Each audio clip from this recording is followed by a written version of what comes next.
People say marriage is hard work. Mine was more like hard time, but I did my sentence all right. Right up until that God-forsaken text at 3 in the morning that changed everything. My name's Nate Harlan, and I've been fixing broken things my whole life. Cars, motorcycles, lawn mowers, you name it, I can make it run again. What I couldn't fix was my marriage to Erica, though God knows I tried for 8 years. Maybe I should have seen the signs earlier, but when you're working 60-hour weeks at your own garage just to keep the lights on, you miss things. Important things. Like your wife texting other men at midnight. Like finding Victoria's secret receipts for lingerie you've never seen her wear. Like hearing her giggle during those girls' night FaceTime calls, whispering things that made my skin crawl. It was a Tuesday night in October when everything went to hell.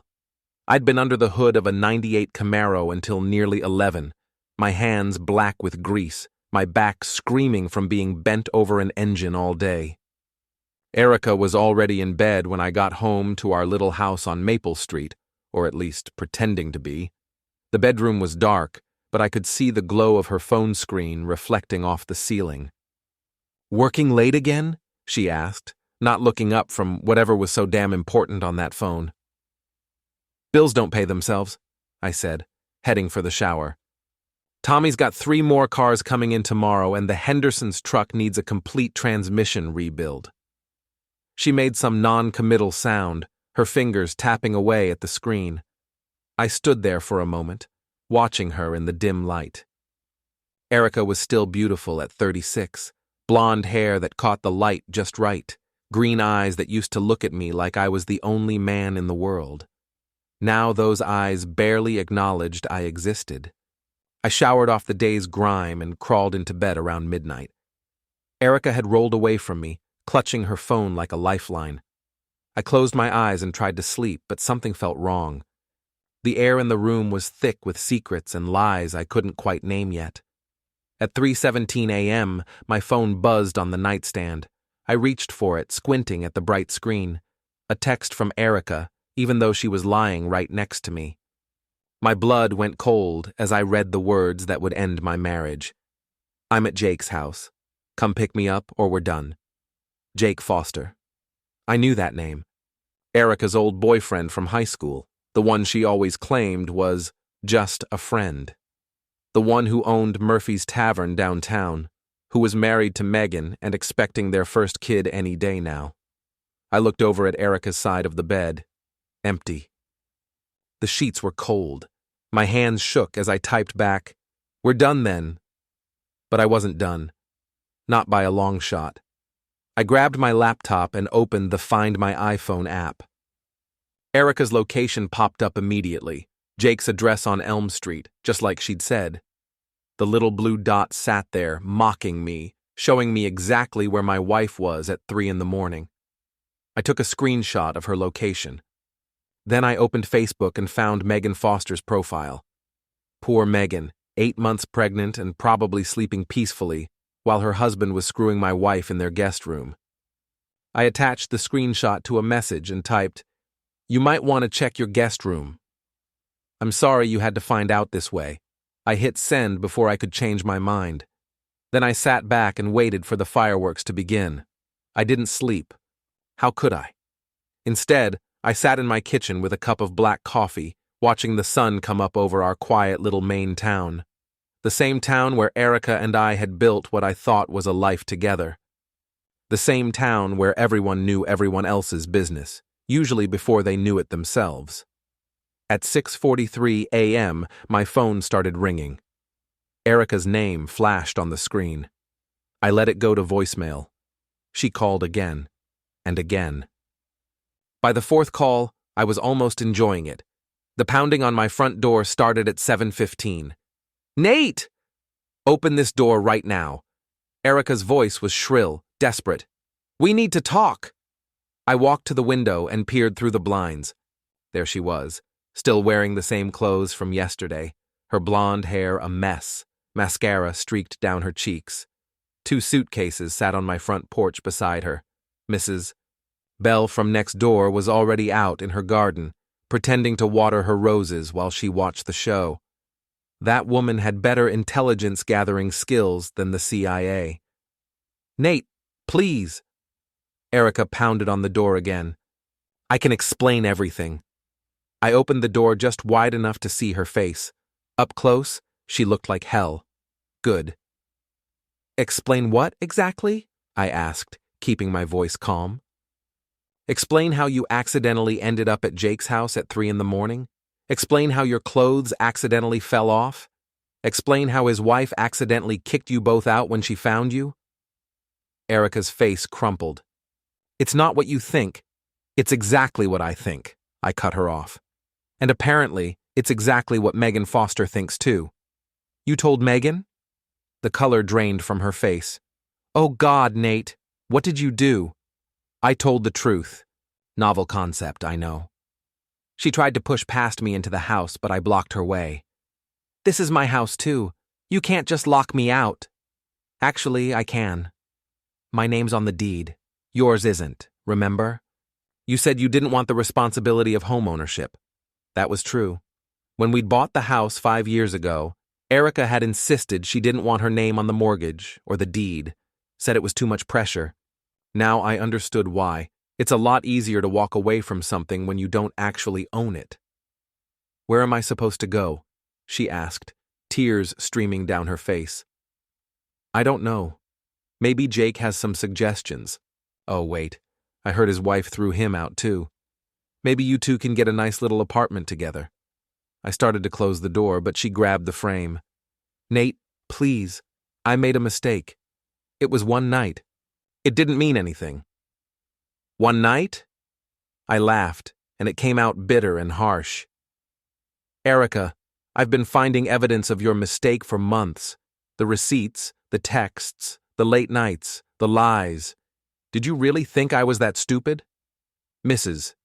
Belle had abandoned all pretense of gardening now and was openly staring from her front yard. I gave her a little wave.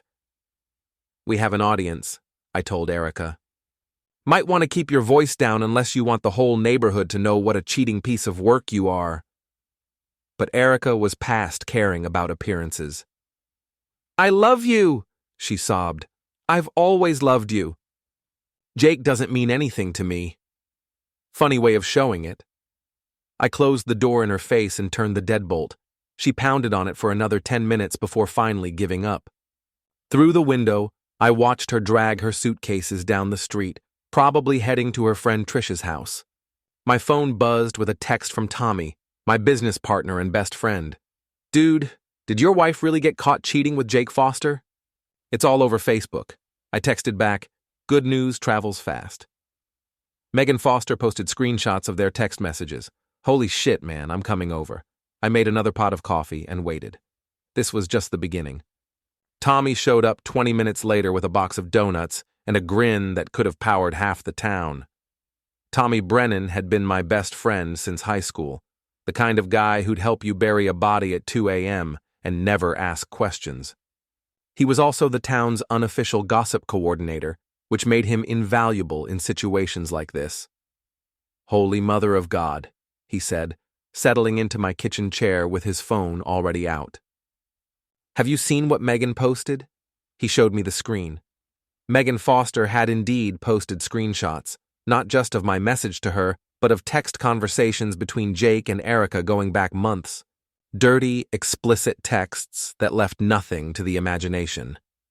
The post already had 47 comments and was climbing fast.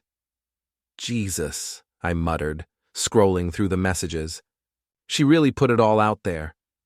"Hell hath no fury," Tommy said, biting into a chocolate glazed. "But seriously, man, I'm sorry. I know this has got to hurt. It did hurt, but not in the way I'd expected. It wasn't the sharp, devastating pain of betrayal. It was more like relief. Like finally having proof of something I'd suspected for a long time." "You know what the worst part is?" I said. "I'm not even surprised. I think I've known for months. I just didn't want to admit it." "So what's the plan? You filing for divorce?" "Already called my lawyer. Meeting with him this afternoon." Tommy nodded approvingly. "Good. What else?" I looked at him over my coffee cup. Tommy had that gleam in his eye that usually meant trouble. Good trouble, but trouble nonetheless. What do you mean? What else? Come on, Nate. This is Jake Foster we're talking about. The same Jake Foster who used to give you shit in high school. The same Jake Foster who's been sniffing around your wife for God knows how long. You're not just going to let him walk away from this, are you? I hadn't really thought about revenge yet. I'd been too focused on the immediate crisis of my marriage imploding. But now that Tommy mentioned it, what did you have in mind? Nothing illegal, Tommy said quickly. But Jake's got a reputation to maintain. He owns a business. He's got standing in the community. Be a real shame if that got damaged. My phone rang before I could respond. The caller ID showed my sister-in-law's name, Erica's sister Sarah. You going to answer that? Tommy asked. Might as well get it over with. I answered on the fourth ring. Hey, Sarah. Nate, what the hell is going on? Sarah's voice was tight with anger. Erica called me crying, saying you locked her out of the house. She says you're spreading lies about her on social media. I haven't posted anything on social media, I said calmly. But I did tell Jake's wife where to find her husband at 3 this morning. Seemed like the right thing to do. There was a long pause. Sarah had always been the smarter of the two sisters, and I could practically hear her putting the pieces together. She was really at Jake's house? She texted me from there, asked me to come pick her up or we were done. I chose option B. Another pause. Oh, Erica. What did you do? You'd have to ask her that. But if you're calling to convince me to take her back, don't waste your breath. I'm not, Sarah said quietly. I'm calling to say I'm sorry. And to ask if you need anything. That surprised me. Sarah and Erica were close, and I'd expected her to automatically take her sister's side. I'm okay, I said, but thanks. For what it's worth, I never liked Jake Foster. Always thought he was a sleazy piece of shit. After I hung up, Tommy was grinning again. Even her own sister's on your side. This keeps getting better. My phone buzzed with notifications. Facebook, Instagram, text messages. Word was spreading fast in our little town, and apparently most people were Team Nate. Look at this, Tommy said, showing me his phone. Monica Carlisle just commented on Megan's post. She's spilling tea about Erica and Jake. Monica was one of Erica's friends, part of the little group that had regular girls' nights and weekend shopping trips. I read her comment with growing amazement. I tried to warn you, Megan. Erica's been bragging about Jake for months. She said he was better than her husband in every way. Some of us tried to tell her to stop, but she wouldn't listen. I'm so sorry this happened to you and Nate. Damn, I said. Even her friends are turning on her. Rats fleeing a sinking ship, Tommy observed. This is going to get ugly fast. He was right. By noon, half the town knew about Erica and Jake. By evening, the other half would too. And in a town like ours, reputation was everything. My phone rang again. This time it was Jake. We need to talk. Jake's voice was tight, controlled, but I could hear the anger underneath. Do we? I asked, putting the phone on speaker so Tommy could hear. I think everything's been said already, or posted on Facebook anyway. Meet me at Murphy's in an hour. Your bar? I don't think so, Jake. Your wife might not appreciate me drinking at the place that's about to become half hers in the divorce. There was a long pause. How about your garage, then? After hours. Tommy was shaking his head vigorously, making no gestures with his hands. But I was curious to hear what Jake had to say for himself. Fine. 6 o'clock. But Tommy's going to be there too. This is between you and me, Nate. Nothing's between you and me anymore, Jake. You made sure of that when you decided to screw my wife. Tommy stays. I hung up before he could argue. Are you insane? Tommy asked. The guy's probably going to try to kick your ass. Let him try. I've got 20 pounds on him, and I'm not the one who's been drinking beer and eating bar food for the last 10 years. At 6 o'clock sharp, Jake's black pickup truck pulled into the parking lot of Harlan's Auto Repair. I'd been working on cars in this building for 12 years, first as an employee, then as the owner when old Mr. Peterson retired. It was my territory, my rules. Jake walked in looking like hell. His usually perfect hair was a mess, his clothes wrinkled like he'd slept in them, which, considering his wife had thrown him out, he probably had. "Nate," he said with a nod. "Tommy." "Jake," I replied, wiping my hands on a shop rag. "You look like shit." "Yeah, well, it's been a rough day." "I bet. How's married life treating you?" "Oh wait, that's right. Megan kicked you out. My mistake." Jake's jaw tightened. "Look, I know you're pissed." "Pissed?" I laughed. "Jake, pissed is what I get when someone brings me a car and lies about what's wrong with it. This goes way beyond pissed. It just happened, okay? We didn't plan it. Bullshit." I pulled out my phone and opened Facebook to Megan's post. "According to these text messages, you two have been planning it for months. Can't wait to feel you inside me again. My husband's working late. Perfect timing. You're so much better than him. Ring any bells?" Jake's face flushed red. "You don't understand." "I understand perfectly. You wanted my wife, so you took her. The part I don't understand is why you thought there wouldn't be consequences. What do you want, Nate? You want me to apologize? Fine, I'm sorry. It was a mistake." "A mistake," I repeated. "Like accidentally putting sugar in your gas tank instead of premium unleaded. That's a mistake, Jake. Fucking my wife for months while your own wife is carrying your baby, that's not a mistake. That's a choice." Tommy stepped forward. He'd been quiet until now, but I could see he'd had enough of Jake's bullshit. "You know what I think," Tommy said. "I think you're not sorry it happened. You're sorry you got caught." "Nobody asked you, Tommy." "Well, I'm telling you anyway. You've been sniffing around Nate's wife since high school. Everyone knows it. You married Megan because Erica married Nate, but you never got over her." Jake took a step toward Tommy, his hands clenching into fists. "You don't know what you're talking about." "Don't I? Then why did you tell Erica she was the one that got away? It's right there in the text messages, dumbass." I moved between them before things could escalate. "Easy, both of you. Jake, you came here to talk, so talk. What do you want?" Jake looked around the garage, taking in the tools, the cars, the life I'd built for myself. "I want you to call off your attack dogs. Tell Megan to take down those posts." "My attack dogs?" I laughed. "Jake, I didn't tell Megan to post anything. I just told her where to find her husband. What she did with that information was her choice. You could ask her to stop. Why would I do that? She's telling the truth." "You got a problem with the truth?" Jake's face was getting redder.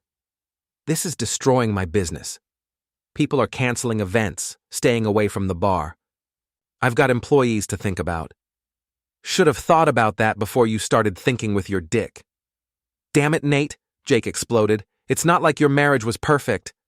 Erica told me how you ignored her, how you never talked to her, how you cared more about your stupid cars than your own wife." The garage went dead silent. Tommy looked like he was about to punch Jake in the face. I felt something cold and hard settle in my chest.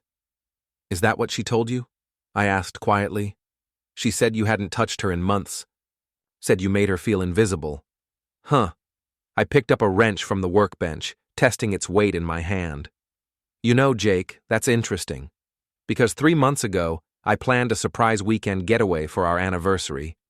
Booked a nice hotel up in Bar Harbor, made dinner reservations, the whole thing. You know what happened?" Jake didn't answer. "She canceled at the last minute, said she was sick. Spent the whole weekend in bed with what she called a stomach bug." I looked at him steadily. "Funny thing is, I just realized that was the same weekend you told your wife you were going to that restaurant convention in Portland." Jake's face went pale. "So here's what's going to happen," I continued, setting the wrench back down. "You're going to stay the hell away from me, away from my house and away from my business. You're going to deal with the consequences of your choices like a man instead of whining about it. And if I hear you've been spreading lies about me or trying to make yourself look like the victim in this mess, I'm going to make your life very, very difficult. Is that a threat? It's a promise. Now get out of my garage before I decide to show you exactly how much I care about my stupid cars. Jake left without another word, his truck kicking up gravel as he sped out of the parking lot.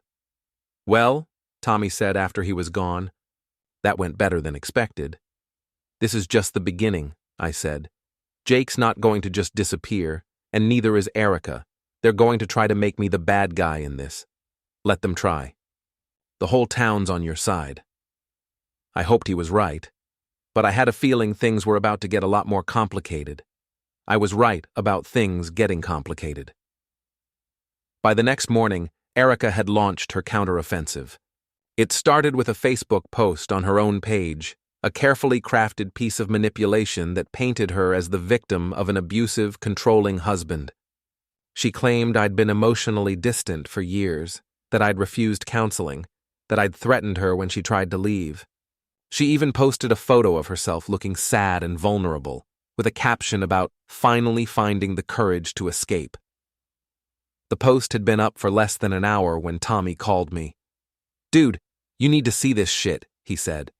Erica's trying to flip the script. I read the post with growing disgust. It was masterfully done, hitting all the right notes to generate sympathy.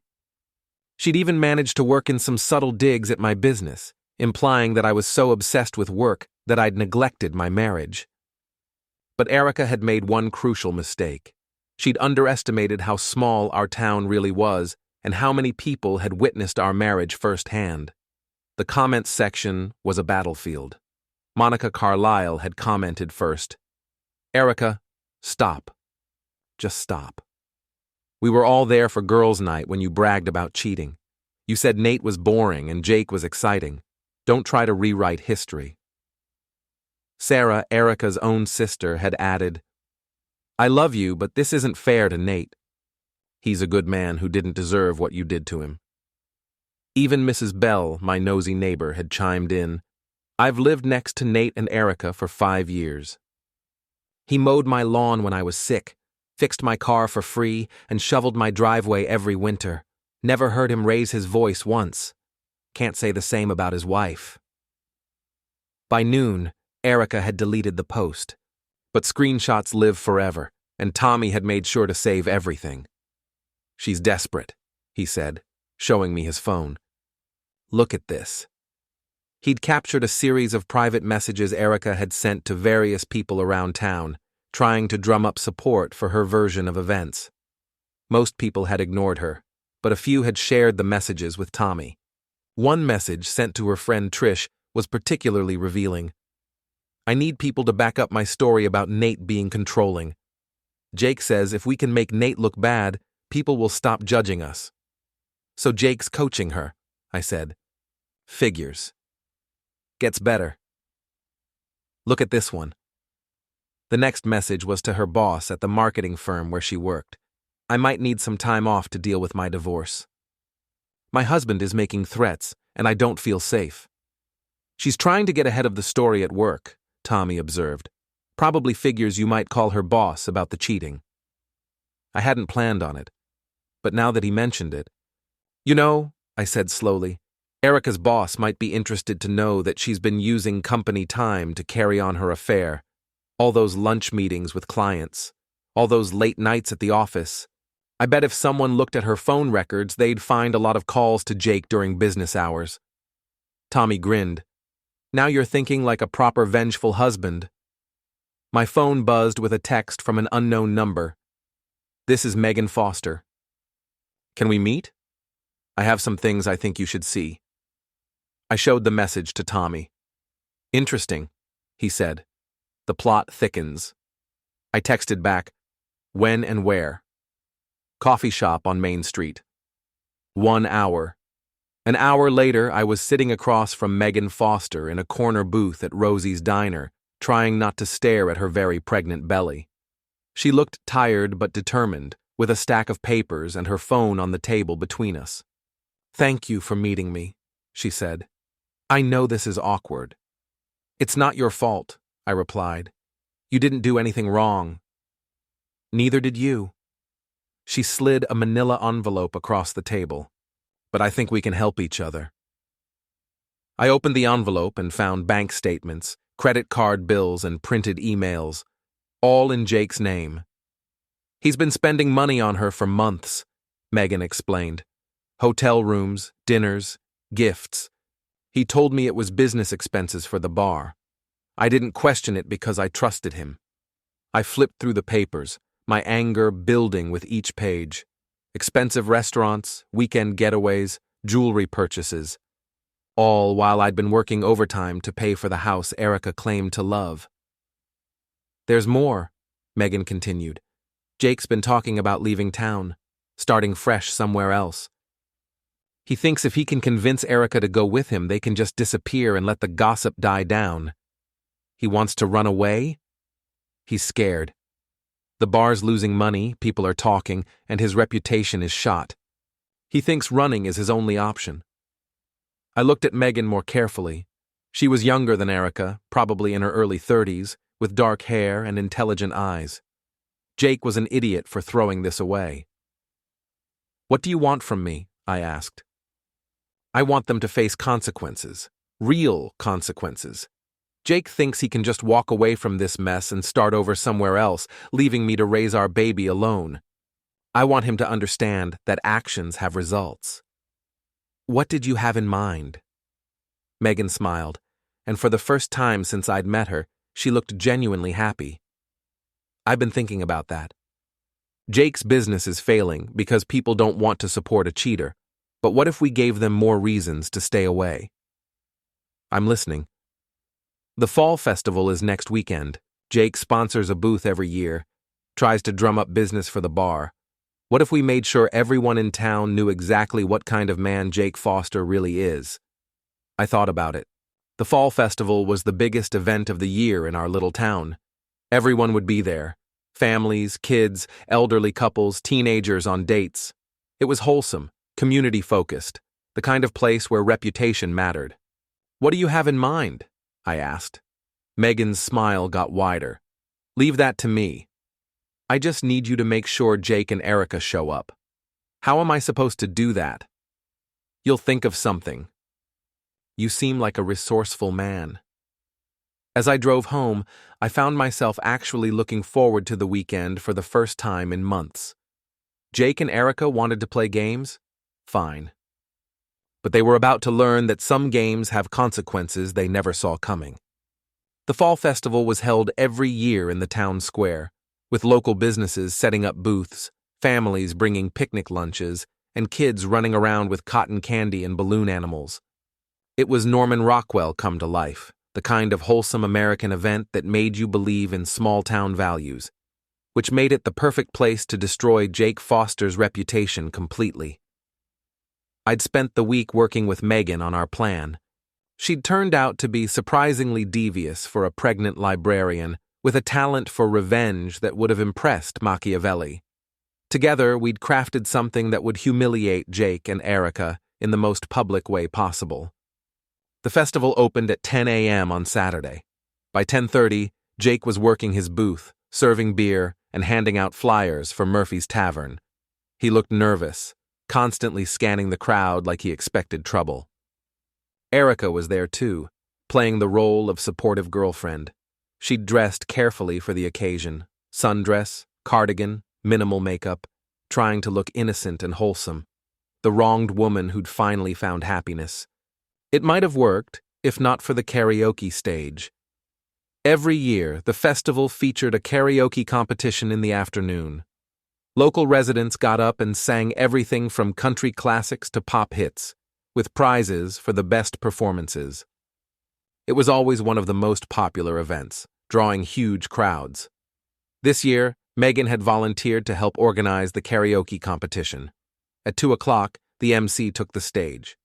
"Ladies and gentlemen, we have a special presentation before our karaoke competition begins. Megan Foster has put together a tribute video celebrating love and marriage in our community.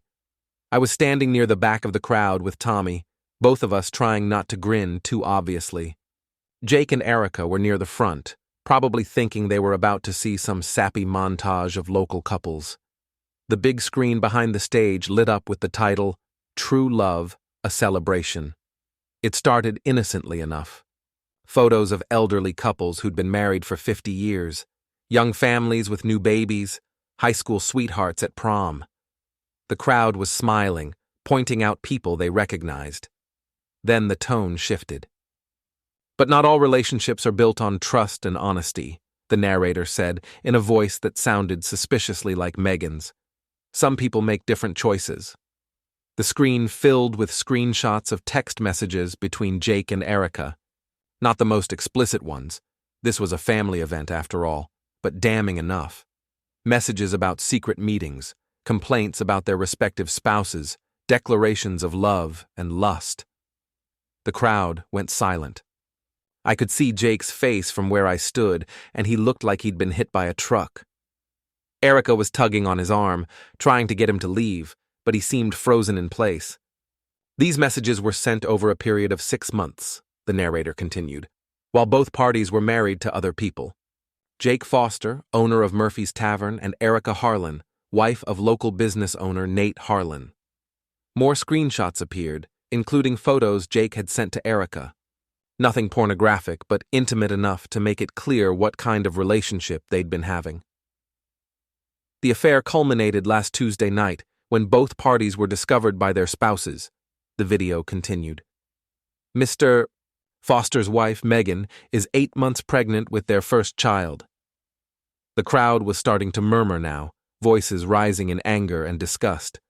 I saw several people pointing at Jake and Erica, who were trying to push through the crowd toward the exit. But the video wasn't finished. In the interest of full disclosure, Megan's voice said, I should mention that I'm Megan Foster, Jake's soon-to-be ex-wife. I put this presentation together because I believe our community deserves to know what kind of people they're supporting with their business. The screen showed one final image, a photo of Megan in her hospital bed after a recent prenatal appointment, smiling and holding an ultrasound picture. The contrast with the sordid text messages was devastating. Thank you for your attention, the video concluded. Now, let's get back to celebrating real love and commitment. The crowd erupted. I heard someone shout, "Shame on you," and saw an elderly woman shaking her finger at Jake and Erica. A group of younger men were moving toward them with expressions that didn't look friendly. Jake finally found his voice. This is bullshit, he yelled. This is harassment. This is the truth, someone shouted back. And we don't want your kind in our town. That's when Jake made his second mistake of the day.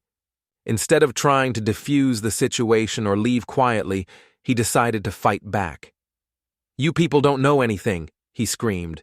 Nate Harlan is a cold, boring bastard who ignored his wife for years. Erica deserves better than that. The crowd turned toward me, and I realized this was my moment. I stepped forward, letting people see me clearly. You're right, Jake, I said loudly enough for everyone to hear. Erica does deserve better. She deserves a man who won't cheat on his pregnant wife. She deserves a man who won't lie and sneak around behind people's backs. She deserves a man with honor and integrity. I paused, looking directly at him. Unfortunately for her, she chose you instead. The crowd roared its approval. Someone started clapping, and soon half the festival was applauding. Jake's face was purple with rage and humiliation. You son of a bitch! He snarled, pushing through the crowd toward me. I'll kill you! That was his third and biggest mistake. Jake threw a wild punch that I saw coming from a mile away. I stepped aside easily, and his momentum carried him past me. He stumbled, trying to regain his balance, and fell face first into the dunk tank that had been set up for the church fundraiser. The crowd went wild. Jake came up sputtering, soaked to the skin, his dignity as waterlogged as his clothes. Someone had their phone out, recording everything. That's going straight to YouTube, Tommy said gleefully. Jake climbed out of the dunk tank, dripping wet and humiliated beyond repair. Erica was nowhere to be seen, She disappeared into the crowd during the chaos. "This isn't over," Jake said, pointing at me with a shaking finger. "Yes, it is," I replied calmly. "It's been over since Tuesday night. You just didn't know it yet." Jake slunk away, leaving a trail of water behind him. The crowd gradually dispersed, but people kept coming up to me for the rest of the day, offering support and congratulations. "That was beautiful," Mrs. Bell said, patting my arm. "Just beautiful. That man got exactly what he deserved." As the sun set over the festival, I found myself standing with Megan near the karaoke stage. She was glowing with satisfaction, one hand resting on her pregnant belly. "Think they learned their lesson?" she asked. "I doubt it," I said, "but the whole town sure did." "What happens now?" I thought about it. Jake's reputation was destroyed, his business was failing, and his marriage was over. Erica was a pariah in her own hometown, with no friends, no support system, and no future here. But somehow, I didn't think they were done yet. People like Jake and Erica don't just accept defeat and move on. They double down, they lash out, they try to drag everyone else down with them. "Now," I said, "we wait for them to make their next move." I didn't have to wait long. 3 days after the festival, Jake and Erica made their next move. It was desperate, stupid, and exactly what I'd expected from two people with nothing left to lose. They decided to rob my garage. I found out about their plan the same way I'd found out about the affair, through technology and their own stupidity. Erica had left her laptop at the house when she moved out, and she'd forgotten to log out of her email account. I wasn't snooping, exactly. I was just making sure she hadn't left any important documents behind when I stumbled across her correspondence with Jake. The plan was pathetically simple. Break into Harlan's auto repair after hours, steal whatever cash was in the register, and trash the place to make it look like random vandalism. Jake figured if my business was destroyed, I'd be too busy dealing with insurance claims and repairs to keep making his life miserable. They'd picked Thursday night for their little adventure, probably because they knew I usually worked late on Thursdays and wouldn't discover the break-in until Friday morning. What they didn't know was that I'd been expecting something like this. I'd installed security cameras around the garage 6 months ago after a rash of break-ins around town. High-definition cameras with night vision and motion sensors, all connected to my phone and set to record continuously. I'd also installed a few other surprises that Jake and Erica were about to discover. Thursday evening, I made a big show of leaving the garage at my usual time, driving home and turning on all the lights in my house. Then I snuck back through the woods behind the building and settled in to wait. Tommy was with me, of course. He wouldn't have missed this for the world. "You sure they're coming?" he whispered as we crouched behind a stack of old tires. "They'll be here," I said, checking my phone. The security cameras were recording everything, and I had a perfect view of the parking lot. Jake's desperate and Erica's angry. That's a dangerous combination. At 11:47 p.m., a dark sedan pulled into the parking lot with its headlights off. Jake and Erica got out, both dressed in black like they were starring in some low-budget heist movie. "Amateurs," Tommy muttered. They approached the back door of the garage, the one that faced away from the street. Jake had a crowbar, and he started working on the lock while Erica kept watch. What they didn't know was that I'd left that door unlocked. Jake spent 5 minutes struggling with the crowbar before he realized the door was open. He looked confused, then suspicious, then decided he didn't care. They slipped inside the building. That's when my little surprises kicked in. The first trap was simple. A motion sensor connected to every light in the building. The moment they stepped inside, the entire garage lit up like a Christmas tree. I heard Jake curse and Erica scream. The second trap was more creative. I'd rigged a series of paint cans to tip over when the door opened, covering the floor with bright yellow paint. Non-toxic, washable paint, but impossible to walk through without leaving footprints. "What the hell?" Jake's voice carried clearly through the night air. "This is a trap," Erica said. "We need to leave, now." But Jake was committed. We're already here. Might as well finish what we started. They tried to navigate around the paint, but it was everywhere. I watched through the windows as they slipped and slid, leaving yellow handprints on everything they touched. The third trap was my masterpiece. A fog machine hidden behind the workbench, set to activate when someone approached the cash register. As Jake reached for the till, the entire garage filled with thick, harmless fog. "I can't see anything," Erica shrieked. "Just grab the money and let's go," Jake shouted back. But there was no money in the register. I'd emptied it hours ago. All Jake found was a note. "Thanks for stopping by. Check your email tomorrow. Nate." That's when they realized how thoroughly they'd been played. "Son of a bitch," Jake screamed, throwing the empty cash drawer across the room. "He knew we were coming." They tried to run, but the paint made the floor slippery, and the fog made it impossible to see. Jake fell hard, landing on his back in a pool of yellow paint. Erica tried to help him up and fell too. By the time they made it outside, they looked like they'd been dipped in mustard. Yellow paint covered their clothes, their hands, their hair. They left perfect footprints from my garage to their car. I waited until they drove away before calling the police. "Sheriff's Department," the dispatcher answered. "This is Nate Harlan at Harlan's Auto Repair on Industrial Road. I'd like to report a break-in." The sheriff arrived 20 minutes later, followed by his deputy. Sheriff Morrison was a good man who'd known me for years, and he surveyed the scene with barely concealed amusement. "Well, Nate," he said, looking at the yellow paint everywhere, "this is certainly interesting. You want to tell me what happened here?" I showed him the security footage on my phone.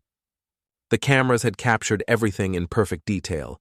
Jake and Erica breaking in, triggering the traps, searching for money that wasn't there, and fleeing covered in paint.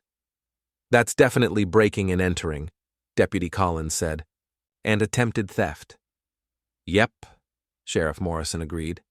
"Question is, do you want to press charges?" I thought about it. Pressing charges would mean court dates, lawyers, months of legal proceedings. It would also mean Jake and Erica might end up in jail, which seemed like letting them off easy. "Not yet," I said, "but I want this documented. And I want copies of everything for my insurance company." "You got it." Morrison was still grinning. "Have to say, Nate, those are some creative security measures you've got here." I believe in being prepared. The next morning, I sent the security footage to Jake and Erica's email addresses, along with a simple message. "Smile, you're on camera. P.S. Yellow really isn't your color." Within an hour, my phone was ringing. "You bastard," Erica screamed when I answered. "You set us up." "I protected my property," I said calmly. "You two decided to commit a felony. That's on you." "We could go to jail." "Yes, you could. Breaking and entering is a serious crime." "What do you want?" Jake's voice came through the phone. Apparently, they were both listening. "I want you to leave town," I said. "Both of you. Pack up your shit and disappear. Find somewhere else to be miserable together." "And if we don't?" "Then I press charges, and you can explain to a judge why you thought it was a good idea to rob the business of the man whose wife you stole." There was a long silence. "How long do we have?" Erica asked quietly. "1 week. If you're still here next Friday, I'm calling Sheriff Morrison." I hung up before they could argue. Tommy, who'd been listening to the whole conversation, started laughing. "Think they'll actually leave?" "They don't have a choice," I said. "Jake's business is ruined, Erica's burned every bridge in town, and now they're facing felony charges if they stay." "So that's it? You win?" I looked around my garage, at the yellow paint still covering everything, at the security footage showing two desperate people destroying what was left of their lives. "There are no winners here," I said. "But there's definitely a loser." And his name was Jake Foster. They left on a Wednesday. I was working under the hood of a '92 Mustang when Mrs. Bell knocked on the garage door, practically vibrating with excitement. "Nate!" "Nate, You need to see this. I wiped my hands on a shop rag and followed her outside. There, in front of Jake's house, was a moving truck. Jake and Erica were loading boxes and furniture, both of them looking like they'd aged 10 years in the past 2 weeks. "Where do you think they're going?" Mrs. Bell asked, not even trying to hide her glee. "Don't know. Don't care," I said. But I was lying. I cared very much. Not because I wanted them back, but because I wanted to make sure they were really gone. I walked over to where they were working. Jake saw me coming and tensed up, but he didn't run. Erica kept her head down, refusing to make eye contact. "Moving day?" I asked conversationally. "You got what you wanted," Jake said bitterly. "We're leaving." "I got what you earned," I corrected. "There's a difference." Erica finally looked up at me. Her eyes were red-rimmed, her face pale and drawn. "Are you happy now?" "I'm satisfied," I said. "There's a difference there, too. We lost everything because of you." "No," I said firmly. "You lost everything because of you. I didn't make you cheat. I didn't make you lie. I didn't make you break into my garage. You made those choices all by yourselves." Jake stepped forward, his face flushed with anger. "You destroyed my business. You turned the whole town against us." I told the truth. If the truth destroyed your business and turned people against you, maybe you should think about what that says about the choices you made. "You're a vindictive bastard," Erica spat. "Maybe. But I'm a vindictive bastard who sleeps well at night, because I didn't betray anyone who trusted me." A car pulled up behind the moving truck. Megan Foster got out, moving carefully because of her pregnancy. She walked over to us, her expression calm and determined. "Jake," she said simply. "Megan." He couldn't meet her eyes. "How are you feeling?" "I'm fine. The baby's fine. No thanks to you." She handed him a manila envelope. "Divorce papers. Everything's already divided up. You get your clothes, your truck, and whatever's in your personal checking account. I get everything else." Jake's face went white. "The bar is mine, completely. My lawyer says since you used marital assets to fund your affair, I'm entitled to the whole business." "That's not fair," Megan laughed, but there was no humor in it. "Fair? You cheated on your pregnant wife and tried to abandon your child. Don't talk to me about fair." She turned to Erica. "And you. I hope he was worth it, because you'll never find another man stupid enough to trust you after this." Erica started to cry. Not the pretty, delicate tears she used to use to get her way, but ugly, desperate sobs that came from somewhere deep inside. "I'm sorry," she whispered. "I'm so sorry." "No, you're not," Megan said coldly. "You're sorry you got caught. You're sorry there were consequences, but you're not sorry for what you did." She was right. I could see it in Erica's face, in the way she kept glancing at Jake like this was somehow his fault for not protecting her from the fallout. "Where will you go?" I asked. Jake shrugged. "Florida, maybe, or Texas. Somewhere people don't know us.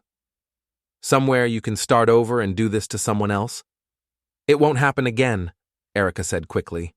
"We learned our lesson." I looked at the two of them, Jake bitter and angry, Erica desperate and manipulative, and I knew she was lying. They hadn't learned anything except that getting caught was inconvenient. Give them a few years in a new town, and they'd be right back to their old patterns. But that wasn't my problem anymore. "Good luck," I said, and I almost meant it. "You're going to need it." I walked back to my garage, leaving them to finish packing their mistakes. Mrs. Bell followed me, still buzzing with excitement. "Can you believe it?" she chattered. "After everything they put you through, they're finally getting what they deserve." "They're getting a fresh start," I said. "Whether they deserve it or not is between them and God." By evening, they were gone. The house on Elm Street sat empty, with a for sale sign already planted in the front yard. Murphy's Tavern had a new sign, Megan's Place, under new management. Tommy stopped by the garage as I was closing up. So, he said, how does it feel to win? I thought about it. How did it feel? It felt like justice. It felt like the natural consequence of choices made and prices paid. It felt like the end of a chapter I was ready to close. But mostly, it felt like freedom. It feels like I can finally move on, I said. And for the first time in months, I meant it. 3 months later, I ran into Monica Carlisle at the grocery store. She'd been one of Erica's friends, one of the few who'd tried to warn people about what was happening. "How are you doing, Nate?" she asked. "Good," I said, and realized I meant it. Really good. I heard from Sarah that Erica and Jake broke up. Apparently, he left her in some motel in Georgia and took off with a waitress. I wasn't surprised. People like Jake don't change. They just find new victims. "How's she doing?" I asked, because despite everything, I didn't wish Erica actual harm. "Not good. She tried to come back here last month, but nobody would talk to her. She's working at some diner in Atlanta now, living in a studio apartment." I nodded. What goes around comes around. Do you ever think about what might have happened if you just ignored the whole thing? Pretended you didn't know? I considered it. What if I'd just looked the other way, let Erica have her affair, tried to save a marriage that was already dead? "No," I said finally. Some things you can't ignore. Some lines you can't uncross. They made their choice, and I made mine. Any regrets? I thought about the house that was finally quiet, about the garage that was thriving, about the town that had rallied around me when I needed support. I thought about Megan, who'd had her baby, a healthy girl named Emma, and was doing just fine running her bar. I thought about the peace that came from knowing I'd stood up for myself when it mattered. "No," I said. "No regrets at all." And I meant every word. Word, word, word, word, word, word, word, word,